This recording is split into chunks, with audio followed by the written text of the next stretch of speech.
దినమెల్ల దేవుని దయలో, దేవుని కృపలో మనల్ని కాచి కాపాడిన దేవుని స్తుతించి నిద్రపోయే ముందు ఈ వాక్య ధ్యానం చేసుకుని పడుకోండి. హాని కలగకుండా నిన్ను కాపాడేదను.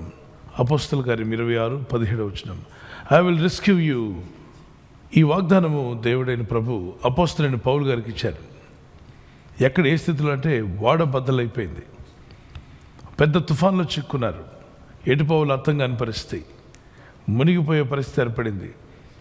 దైవజనుడు ఉన్నాడు అదే షిప్లో, ప్రార్థనాపరుడు ఉన్నాడు, భక్తిపరుడు ఉన్నాడు, అయినా శోధన విపరీతంగా ఉంది. కష్టం, బాధ, వేదన ఎదుర్కొన్నారు. ఈ సమయంలో మునిగిపోయే సమయం. ఆ సమయంలో పౌలు గారు ప్రార్థన చేస్తున్నారు. ఆపత్కాలంలో నువ్వు నన్ను గురించి మొరపెట్టు, నేను నిన్ను విడిపిస్తాన్నాడు ప్రభు. ఆపదలు వచ్చినప్పుడు ఏం చేయాలట? ఆయన గురించి మొరపెట్టాలి. ఆయన సన్నిధిలో మొరపెట్టినప్పుడు 50వ కీర్తన 15 ఆపదలు నువ్వు నా గురించి మొరపెట్టు, నేను నిన్ను విడిపిస్తాను, అప్పుడు నీవు నన్ను మహిమపరచదు అన్నాడు. ఎటువంటి ప్రమాదంలో మొరపెట్టినప్పుడు ఆయన వెంటనే నేను ఉన్నాను అని వచ్చే దేవుడు మన దేవుడు. అపోస్తలుడైన పౌలు అదే ప్రార్థన చేశాడు. ప్రభు, ఈ సమస్యలో ఉన్నాం, చిక్కున్నాను. ఏదో సువార్తలో ఆత్మసాక్షి అయిపోతుంది, వేరే విషయం. ఈ వాడలో ఈ సముద్ర తుఫాన్లో చిక్కుని చనిపోతే దానివల్ల ప్రయోజనం ఏంటి? మీకేం మహిమ రాదు, నాకు సువార్త పని జరగదు. కనుక దయచేసి ఈ ప్రమాదంలో నుండి మేము బయటపడినట్లుగా సహాయం చేయమని అపోస్తలుడైన పౌలు పట్టుదలతో ప్రార్థన చేశాడు. అప్పుడు దేవుడైన ప్రభు తన దూతను పంపి, వావ్, ఐ లైక్ దట్, ఆయన తన దూతను పంపించాట. ఈ దూత వచ్చి మాట్లాడిన మాట, మీకు ఏ హాని కలగదు, ధైర్యంగా ఉండండి, మీకు ఏ హాని రాకుండా నన్ను దేవుడు పంపించాడు. నేను ఎందుకు వచ్చానో తెలుసా? పౌలు, నిన్ను కాపాడడానికి, నీవే కాదు నీతో ఉన్న వారందరినీ కాపాడడానికి. అప్పుడు పౌలు నిలబడి చెప్తాడు, భయపడకండి, నేను ఏ దేవుడినైతే సేవిస్తున్నానో ఆ దేవుడు తన దూతను నా కొరకు పంపించాడు. నేను ఎవరిని వాడనో అంటాడు. చూసారా, మనం ఎవరి వారమో చెక్ చేసుకోవాలి ఎప్పటికప్పుడు. మనం లోకస్తులమా, మనుషుల వారమా, రాజకీయ మనుషుల వారమా, రాజకీయ నాయకుల పక్షంగా ఉన్నవారమా, ఎవరి వారం మనం? అపోస్తలుడైన పౌలు అంటాడు, నేను ఎవరిని వాడనో, ఎవరిని సేవించుచున్నానో ఆ దేవుని దూత గడిచిన రాత్రి నా యుద్ధ నిలిచి, పౌలా భయపడకము. అపోస్తలులు 27, 23, 24 నీవు కైసరు ఎదుట నిలవలసి ఉన్నది. ఇదిగో నీతో కూడా ఓడలో ప్రయాణమైపోవచ్చున్న వారందరినీ దేవుడు నీకు అనుగ్రహించి ఉన్నాడని చెప్పాను. Praise the lord. నీతో కూడా ప్రయాణం చేసే వారందరినీ దేవుడు నీకు అనుగ్రహించాడు. వాళ్ళందరూ రక్షణలోకి రావాలి, నిన్ను బట్టి వారు కాపాడబడతారు. ఎంత గొప్ప వాగ్దానం ఇది. 25 చూడండి.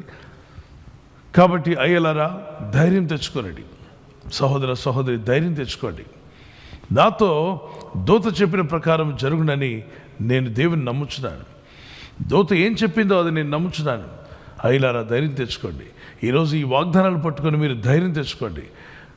నీకు ఏం కాదు, నీ కుటుంబానికి ఏం కాదు, ఏ హాని కలగకుండా మీరు కాపాడబడుదురుగాక. ఎటువంటి ఆపదలో ఉన్నా, శోధనలో ఉన్నా కృపగల దేవుడు మిమ్మల్ని కాచి కాపాడును గాక. మనం చిన్న ప్రార్థన చేసుకుందాం. పరిశుద్ధమైన మా తండ్రి, నీకు ఏ హాని కలగదని సెలవిచ్చిన మా ప్రభా, నీ ప్రజలను దర్శించండి. నీ ప్రజలు ఎవరైతే ఆపదలో ఉన్నారో, కష్టంలో ఉన్నారో, ఇబ్బందులు ఉన్నారో వారందరూ కూడా చేతులు పైకెత్తి ప్రార్థిస్తుండగా నీ సహాయం వారికి దయచేయండి. అయ్యా, నీ సహాయం వారికి రావాలి. వారి కుటుంబానికి నీ సహాయం ఇవ్వండి. వారింటికి మీ సహాయం దయచేయండి. ఏ హాని కలగకుండా నీ ప్రజలను సురక్షితంగా కాపాడమని, అటువంటి భయంకరమైన తుఫాన్లో పౌలుతో ఉన్న వారిని కాపాడిన మా ప్రభా, నీ దూతను పంపి మరీ కాపాడావు. ఈరోజు నీ దూతలను అనేక ఇళ్లకు మీరు పంపిస్తున్నారని నమ్ముచున్నాం తండ్రి. ప్రార్థించున్న, మొరపెడుచున్న ప్రతి ఒక్కరింటికి మీ దూత వెళ్ళి వారిని విడిపించి కాపాడి నీ మహిమార్థం నిలబెట్టుకోమని యేసుక్రీస్తు నామములో ప్రార్థిస్తుండగా అన్ని రకాల సమస్యల నుండి, ఆర్థిక ఇబ్బందులైనా, అది ఎటువంటి అనారోగ్య సమస్య అయినా, తల నుండి అరికాల వరకు పీడిస్తున్న ప్రతి వ్యాధి రోగం నుండి నీ ప్రజలు విడుదల పొందుదురుగాక. ఐసీలో ఉన్నవారు, సీరియస్ కండిషన్లో, క్రిటికల్ కండిషన్లో ఉన్నటువంటి వారిని కూడా స్వస్థపరచమని, ఈ రాత్రి నెమ్మదితో పండుకొని సురక్షితంగా కాపాడబడినట్లుగా నీ అగ్ని కంచి వేసి మమ్మల్ని కాపాడండి.